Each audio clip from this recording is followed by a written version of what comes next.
The wooden boat lurched as water began pouring in from all sides, its creaky old planks groaning under the weight of the flood.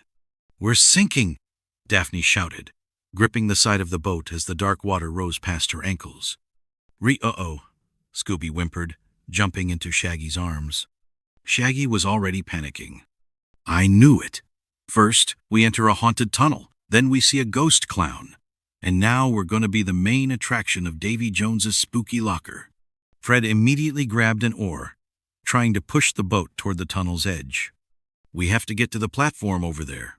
Velma, knee-deep in the water, was already analyzing the situation. "It doesn't make sense. The boat was fine before. How did it suddenly start taking in water?" "Who cares?" Shaggy yelped. "Let's just get out before we find out how deep this place really is." The ghostly clown still hovered a few feet ahead of them, his lifeless eyes locked onto the gang. He lifted the golden bell once more and rang it 3 times. The second the third chime echoed through the tunnel, the water around them exploded into motion. From beneath the surface, dozens of shadowy hands shot upward, clawing at the boat, the gang, and anything within reach. "Oh, no!" Scooby howled, scrambling onto Shaggy's shoulders. "Oh, nope, nope, nope!" Shaggy shrieked, flailing as cold fingers brushed his legs. Daphne kicked at one of the watery hands, her pulse pounding. "What are these things?" Velma, barely keeping her balance, tried to focus. "It's got to be some kind of trick." Fred gritted his teeth, using his oar to push back one of the grasping arms. "Real or not, we have to move now." With one final push, the boat crashed against the edge of the platform, and the gang leapt to safety just as the wooden vessel vanished into the depths. Panting, Velma turned back just in time to see the shadowy hands sink into the water and disappear, as if they'd never been there at all. A deep, hollow laughter echoed through the tunnel once more then. Silence. The ghost clown was gone. Shaggy collapsed onto the wooden dock, gasping for breath. "I think I aged 10 years in the last 5 minutes. Scooby plopped down next to him, still shaking. "Me too."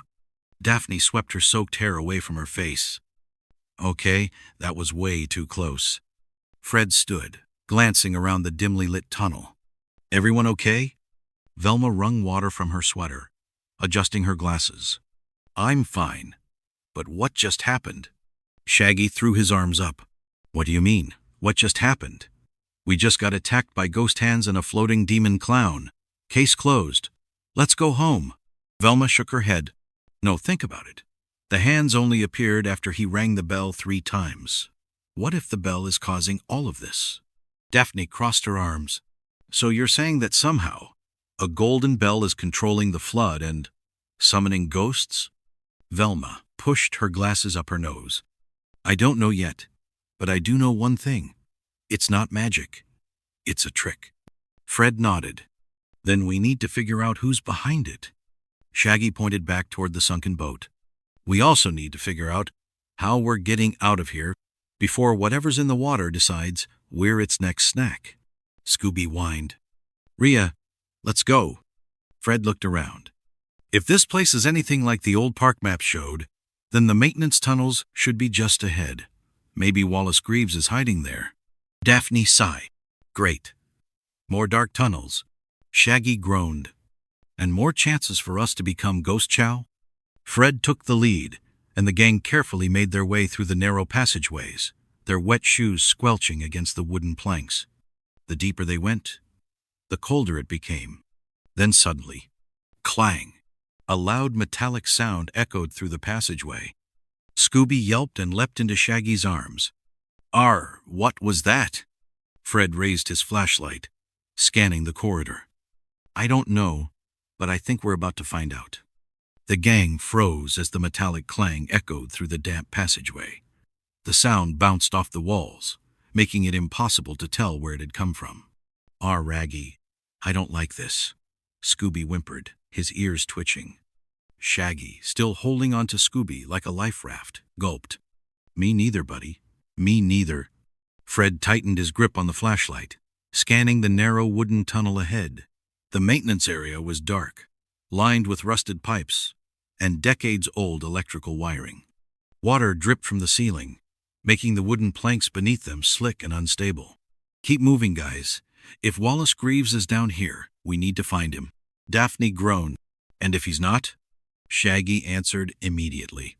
"Then I say we take that as a sign from the universe that it's time to leave."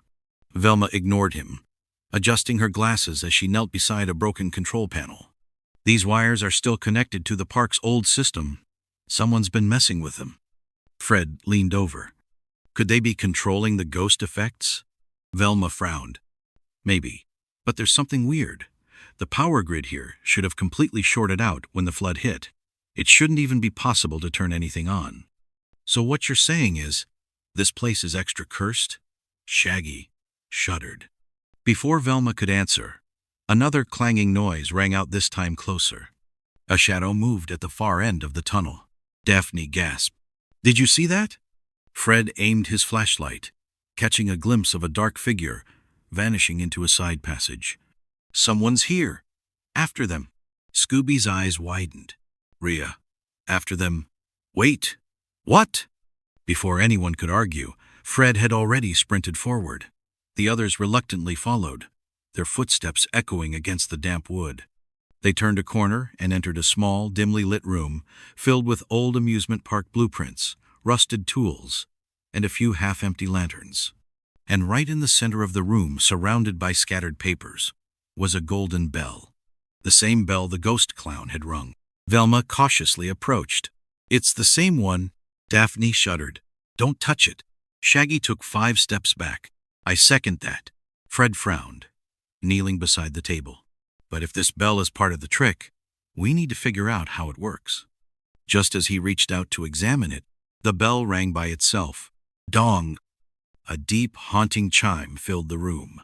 Dong! The temperature dropped instantly. The air turned thick, heavy. Dong! From the darkness behind them, a figure emerged. The ghost clown. Scooby's fur bristled. Raggy. The clown's hollow eyes locked onto the gang, his smeared white face even more unsettling in the dim light. Slowly, he raised one arm, pointing directly at them. And then, in a voice that echoed like a deep, distorted whisper, he spoke. "The park is mine, forever." Shaggy screamed. "See?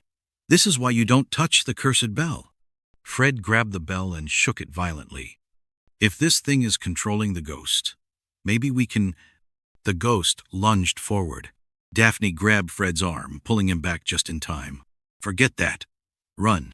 The gang bolted out of the room, Scooby and Shaggy leading the charge. Behind them, the clown's horrific laughter echoed through the tunnels.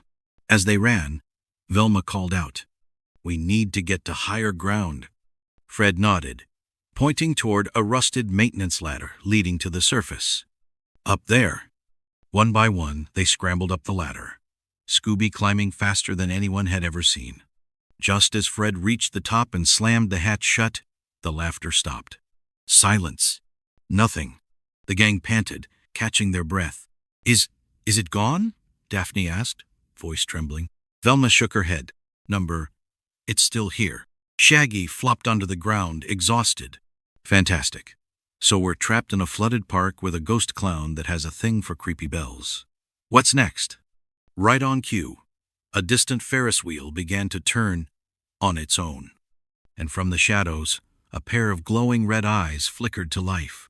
Scooby gulped. "Our rut row." Creeping through the haunted halls, footsteps echo, shadows crawl. Scooby's trembling knees are weak, but a Scooby snack will do the trick. Scooby-Dooby-Doo, Roo, where are you? Monsters, ghosts, and clues to pursue. Zoinks and Jinkies, what will we do? Stick with the gang, we'll pull it through.